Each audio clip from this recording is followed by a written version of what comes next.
ดาดาดาดาดาดาดาเจ้าแวลี่อ้วนเจ้าแวลี่ไป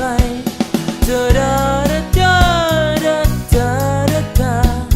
หากยังแวลี่ไอเซกุบา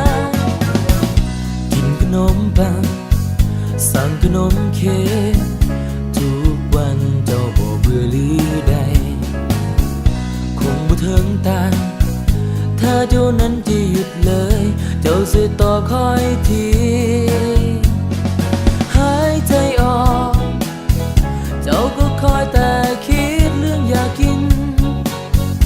บอกเคยคิดถึงคอยเลยมันก็เลยน้อยใจทุกทีดาดาดาดาดาดาดาดาเจ้าแวลี่อ้วนเจ้าแวลี่ไป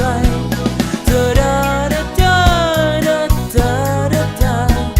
หากยังแวลี่ไอเซกุบาย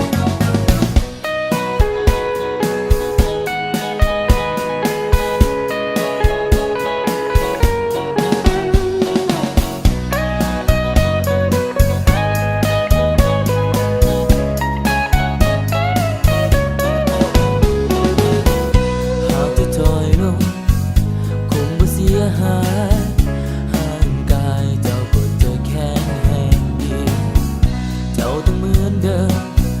ขอเจ้าเพียงเท่านี้อย่าโกรธเคืองคอยเลย